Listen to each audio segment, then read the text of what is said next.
I'm Kevin Harrington. I'm with my co-host Forbes Riley, Hello. an award-winning television host and celebrity fitness and health expert. It's great to have you here today. You know what? I love working with you, Kevin. Yeah. Now, you recognize Kevin as one of the original sharks from the hit TV show Shark Tank, and he's one of the most innovative entrepreneurs. I mean, you are just a mastermind when it comes to developing and finding new businesses. Well, you're too kind. Okay? Well, you know what? I'm learning a lot from you. Hey, we got a couple cool entrepreneurs here today, right? Well, because here's one of the issues in life. Yeah. We buy insurance. Right. Now, here's a weird phenomenon. I'm sure you've done it too. You buy insurance, you think you're covered for something, you go to make a claim, and what happens? You just discover this. It gets denied. Oh my right? gosh. And then you're like, how is that possible?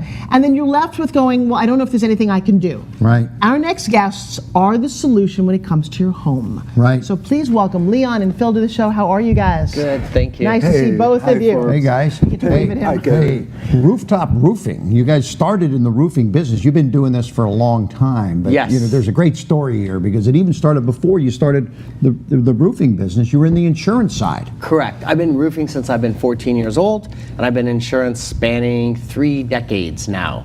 And it's quite interesting. I had a broken hand, broken heels when I was a roofer. Oh no. Yeah, overcame that, and then I went and worked for the insurance companies on the inside for a good while. Yeah. Wow, and I bet you saw some things that excited you, didn't excite you? Yes, what happened was I'm still a licensed adjuster. I'm also a public insurance adjuster, roofer, and a general contractor.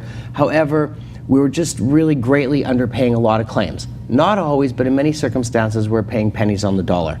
And so we decided to focus our expertise more on helping commercial property owners in specific, helping them fight their claims and stand up to the insurance company and get the sometimes hundreds of thousands, millions of dollars they weren't paid. I mean, at the end of the day, the insurance companies are a for-profit business, and so they're insuring the companies, but the less they pay, the more profits they're ultimately going to make, so they would underpay, and you saw this as an opportunity to be on the other side, helping small business owners fight the insurance companies. Well, and it's not just Phil, because Yes. Leon, and I love that you guys have this story together.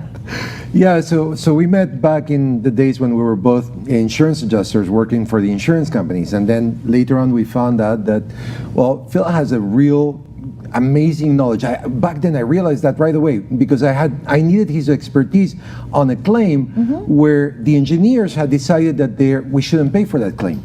So then talking to Phil and knowing that he was a roofer since he was 14 years old and he had this amazing knowledge of roofing, I said, Phil, can you please look at this particular property? Tell me, what do you think? And he gave me an advice that was contrary to what the engineers were saying. And I used that in order to get the insurance company for whom we were working at the time, which was Zurich Insurance, to actually pay for that particular claim. Wow. So then we realized that, hey, you know what? This is something that we can actually use together, you know, to help people. And what we do, the good thing about it is that once we do it, you have public adjusters out there, they charge a percentage, right? So they charge you 10% of your claim and to get the insurance company to settle the claim. Well, we do it and it doesn't cost you anything. What we do is we build or we repair your property after. Got it. You see, you know what? Every once in a while you meet the good guys. And when I first heard your story, it felt a little very Aaron Brockovich, because I have had claims that have been denied. And you're like, well, wait a second. I signed up in good faith. I paid for this. Wow. But now what you're talking about is a bigger thing, because it's your house. If something happens, whether it's hail or a lightning or a hurricane, you're pretty much hoping, and I say that what you get is covered. And what did you find? Well, the good thing is that Leon's an executive general adjuster. He made it to a much higher level, so it was a great matchup. I'm an adjuster as well, but he knows policy like nobody else I've met. So I have to read the policy. It'll take me 15 minutes, and I've read thousands, but he's read probably tens of thousands. He can be Phil's right here on this page. We work very, very good together, and our expertise comes from my roofing and my adjusting combined with his knowledge, and therefore we can fully document and prepare a claim. So we win claims by truth and by facts. We're going to go out, and where the insurance company misses it, and their adjusters, and the adjusters just aren't trained. They don't have the construction knowledge. So we will open up the walls. We'll find the water in your wall. So Forbes, if you had damage to this building, right, they'll just say, oh, the drywall's wet there, and it's maybe 4 or 5 feet, and they'll pay for a little bit of your wall. But often, if it was a hurricane or a hailstorm, the water could run hundreds of feet, and you can get caught holding the bag a year, 2, 3 years later after the statute of limitations on your policy is expired, and you really can't do much. So just imagine if you're watching this show, I just want you to imagine something's happened to your roof, because when you explained this to me, I got chills. And so say your adjuster comes and said, well, you got a little bit of roof damage. We're going to pay you $30,000. You come and say, wait, it's not the roof. It had the wall, the foundation, and you really went through because that's what's really there, and may have found millions of dollars of damage. And if I didn't claim it soon enough, you're telling me I would run out of the opportunity to get that money.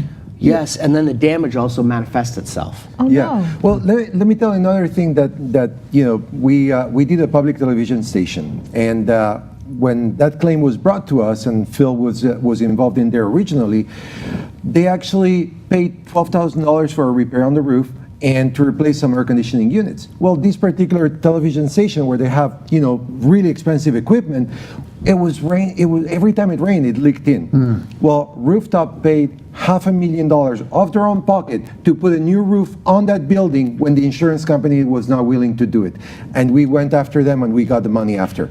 But we put $500,000. We had no choice. We were far into the claim. It was a couple years, and it could have potentially bankrupted the public television station. Yeah, so this and it was in isn't- Tennessee. And the big thing, though, was that the insurance company's like, there is no damage to that roof. So forensically, we had to put our team of experts together that had worked against us and forced at the insurance company. We go and since we've been on both sides and we've been inside, we know who the real experts are that find the truth and aren't biased. Right. And we had to put them together, and we had to strip down roofing products and prove in the layers forensically that it was damaged by the hail, and that's why it was leaking.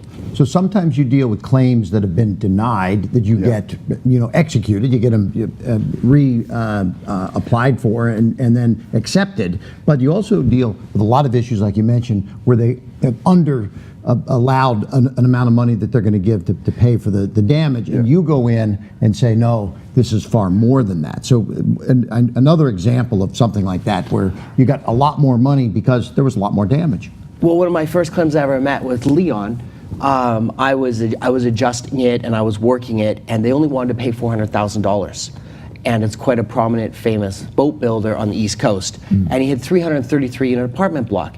And I worked it and I got it up to 2.6 million, but then we had to initiate something called the appraisal process, a dispute mechanism. And I can't do that since I'm adjusting the claim. And that was where Leon came in, and Leon did an incredible job, and we took that claim to just shy of about 5.5 million. So he was very happy. Wow. Wow. From 400,000 to 5.5 million. And I think what you're doing ultimately as well, the numbers are nice, is that you actually save the person who invested their time, energy, and life into this from basically destroying their company. Oh, he was, like this particular client that Phil is talking about, he was so happy after. He was thrilled because his buildings looked like never before. He was able to get all that money put towards the repairs of his building and increase the value of his property. So, and that's where you get this benefit. Listen, for the most part, we do this, and it doesn't cost you a single penny. That we actually hire experts, we hire engineers. If we have to, we're going to hire attorneys. And that's a good point. We will, if we believe in the claim and we know they've way underpaid you, we will carry all the cost, and we'll do one step further. We guarantee you that it doesn't cost a penny of your repair amount. Okay, so we'll carry the cost. If we can't recoup them above and beyond that, we actually eat it. Yeah. Nobody will take this kind of risk. Yeah. Okay, we're the only ones. And the reason that we can take this kind of risk is because of the knowledge that we have. I have the knowledge of how the industry works. Sat on the other side. Exactly. Right? So I know what they're going to do. When they're going to come up and deny it in a certain way or pay something, I know what they're going to do. When Phil looks at a roof and he comes to me and he says, with his expertise, says to me, Leon, this is damaged. Okay, how can you say? Well, this is why. And he uses his... You have technology. You have this. Exactly. Tell me about We that. actually have a $300,000 mobile lab, which keeps getting more expensive. That is a forensic lab for studying construction projects. We've got microscopes in it. We've got hail guns. We actually shoot existing products with hailstones to see how it's damaging off of your building. You're the your siding. CSI of insurance companies. Yeah, totally. We use all this technology out there, and we use it against them. So they're so they think they're going to come and they're going to have the upper hand. we're gonna Right. bring the big, heavy, cards out there. We bring the big heavy cards, but it's a unique matchup because we're both adjusters. He was a general contractor. I'm a general contractor roofer. It all just goes together, and then we have a tremendous amount of experience on the inside. You can even take a letter know- that's written by the insurance company, read it, and understand where the weaknesses are in their argument, the right? really good thing is I can put myself back in the adjuster's chair and think, what's really going on here? Who's pulling the strings above them? A lot of times it's not just the adjuster. There's a lot of people and a lot of politics above it that control what can and can't be done. You can get good guys and you can get bad guys. If you get bad guys, you're looking at pennies on the dollar. And a lot of times you're unsuspecting Kevin and Forbes.